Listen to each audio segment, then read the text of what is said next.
Добрый день, подписчики и зрители канала. Как бороться с высоким уровнем грунтовых вод? Покупал я участок летом, в августе месяце стояла жара. Ничего не предвещало о том, что у меня высокий уровень грунтовых вод. Все было сухо, все казалось красиво. Так участок ушел в осень, зиму, наводили мы здесь порядок, пришла весна, и обратил я внимание, что вода-то и уходить не хочет. И со временем это стала проблема все больше проявляться. Начал я разбираться с этим, что делать, почему это происходит. Оказалось, делал я геологические изыскания, просто ручным буром сверлил отверстие в земле, смотрел, на каком уровне вода стоит. А вода стояла вплоть до, наверное, 20 сантиметров, и уже вода была. Потом иногда опускалась, иногда подымалась. Как-то одно время хотел сделать фундамент под баню, выкопал траншеи, и пошли как-то дожди. Вода стояла в уровень с травой. Мои траншеи полностью были в воде утонувшие. Даже был такой эффект, если, может, кто-то сталкивался, можно было на землю стать, попрыгать, и она как батут играла. Огород мой полностью. Еще первая половина куда не шло, вторая половина не приспособлена. После дождей болото. Мох растет. Не самое лучшее место для огорода, но сильно мне хотелось. Так я не сказал. Высверливая, есть у меня технический колодец, здесь центральное водоснабжение. Я в этом колодце ручным буром начал сверлить отверстие. С большим трудом я его просверлил, потому что вынимаешь бур, тут же песок, плывун заваливает отверстие. Сумел я пробиться, оказывается, на глубине примерно 3, в зависимости от уклона, 3-4 метров пласт глины толщиной сантиметров 20 примерно. Как только я пробил это с трудом глину, начал грунт вынимать сухой. Как площадка такая глиняная идет под всем моим участком, начиная, я на склоне нахожусь, выше меня, и заканчивается, что самое интересное, в районе сосен по этой линии примерно пласт заканчивается. Там глиняный пласт заканчивается, и все сухо. И настолько сухо, что у соседа колодец 13 метров глубиной, сухой, нет воды. Получается, в дальнем углу, вот в районе берез, глина почти практически выходит из земли. Получается, вот она, глина, и вот косогор. И вот в этом месте уже глина практически выходит из земли.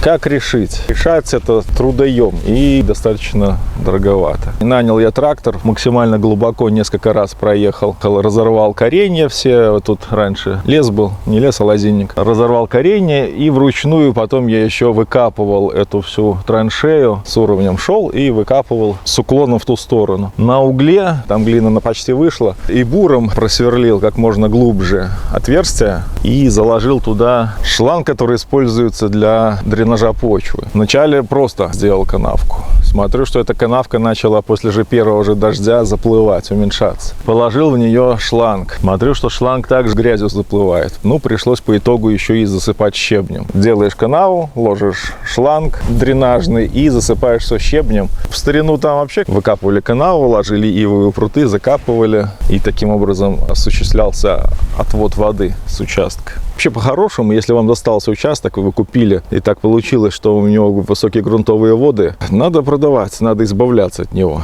если не хотите сильно вкалывать. Если, как в моем случае, для меня этот участок был именно, во-первых, денег не было, другой смотреть. Во-вторых, все нравилось, и место хорошее, и до работы относительно недалеко. Если вы хотите, то надо что-то с этим делать. Пришла весна, опять мою канавку засыпала листьями, сейчас буду очищать ее, засыплю щебнем. Я поработаю, а вы посмотрите. Хотел я все это бросить так, но, как видите, земля осыпается и канавка моя закрывается, а воду надо отводить, воды очень много.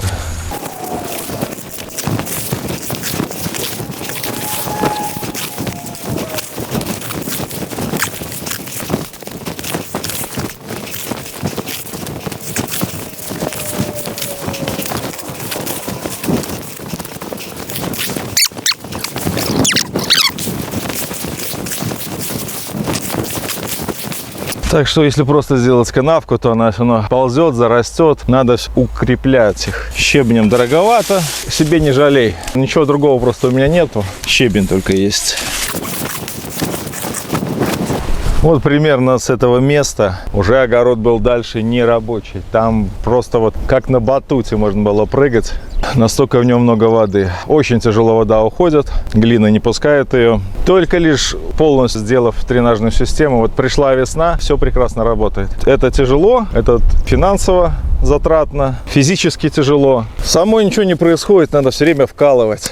Раньше работал с тачкой двухколесная фирмы Skipper. Усиленная, сразу вовнутрь вставил сюда в ось прут, арматуру, чтобы не согнуло. Сколько десятков тонн перевезла эта тачка, не сосчитать. И щебень, и землю. Под всем домом всю землю повывозила эта тачка. Бетона сколько в ней. Благо развиваем, сейчас у нас механизированный труд.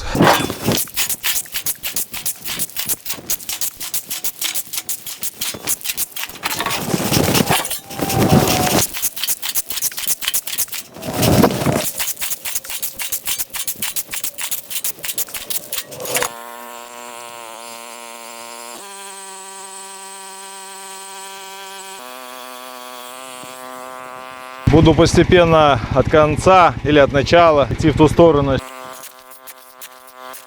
Вообще прицеп самосвальный.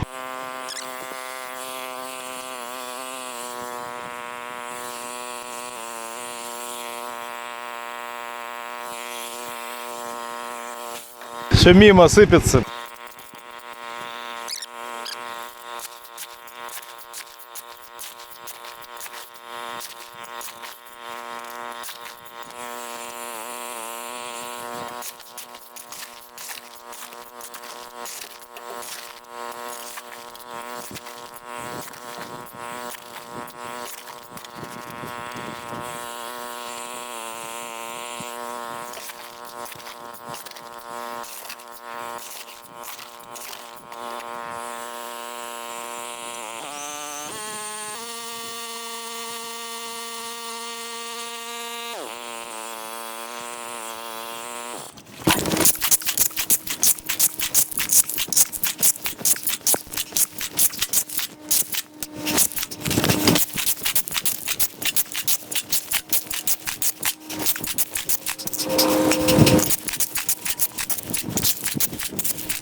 Как бы он еще сам грузился, экскаватор какой, на базе мотоблока, а?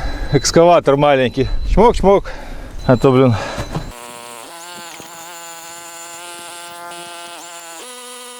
Только что выворачивал руль, елочка зацепилась за дышло, как начала вторым колесом выкапывать яму, блин, с перепугу чуть с мотоблока не свалился.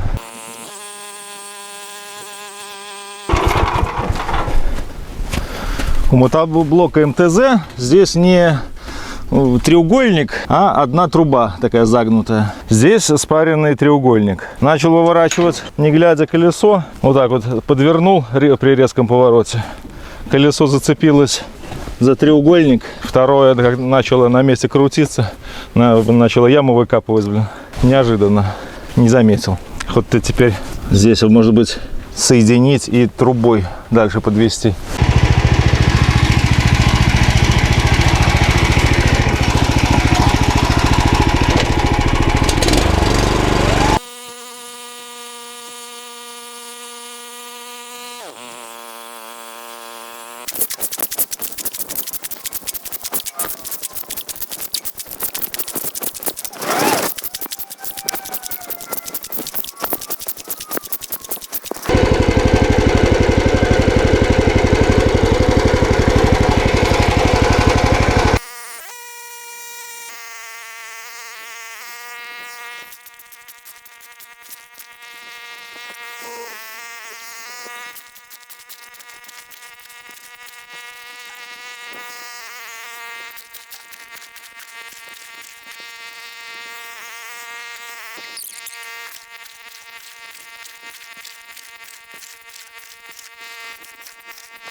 Вот так закончил я такие дренажные свои работы, больше уже делать нечего. Мотоблок, конечно, очень помогает. Я весь объем, я вам покажу сейчас, возил тачками.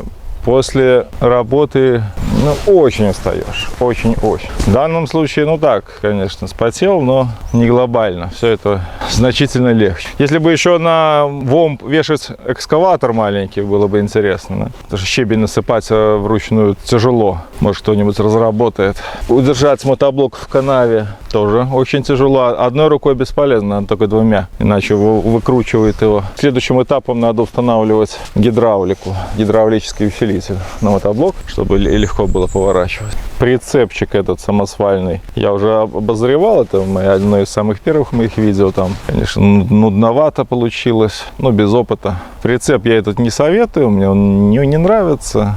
Сварка у него подходила уже. Проще все сделать самому. И стоимость этого прицепа... если его сейчас купить рублей за, условно, 600-500, да, тогда хорошая цена. А как я его покупал, по-моему, за 900, что-то, или 880 рублей белорусских. Вроде бы сейчас они на Куфоре в продаже, может быть, чуть-чуть другие модели, там, может быть, якобы меньше тоннаж у них, по 600 рублей. Если его купить бэушный и до работы, да, можно. Если покупать новый, лучше деньги не тратить. Все можно купить, все можно сделать. При наличии свободного времени и доступа к сварке и к металлу, то вообще на раз-два.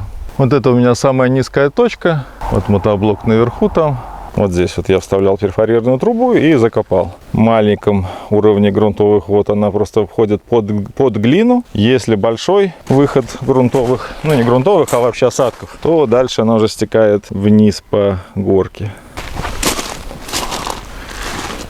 В разрыв производил я с помощью плуга.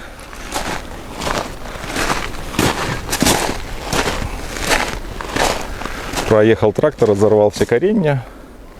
А дальше уже пришлось все засыпать вручную.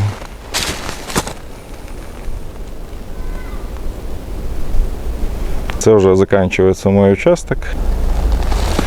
И также здесь, вот это первая канава моя, там вторая. Как я уже сейчас показывал, дренажи проходят по задней части огорода, с двух сторон также. С этой стороны, с середины и до задней части. Грунтовые воды — это, конечно, не приговор высокий, но да, они неудобства доставляют. Но огород поливать не надо, если это в плюс. Всегда он влажный. В прошлом году первый раз посадил картошку, прошли дожди, вся картошка утонула, наверное, процентов 60 урожая сгнило, саженцев. Сейчас уже организованы полностью дренажные канавы, надеюсь, это повлияет в лучшую сторону.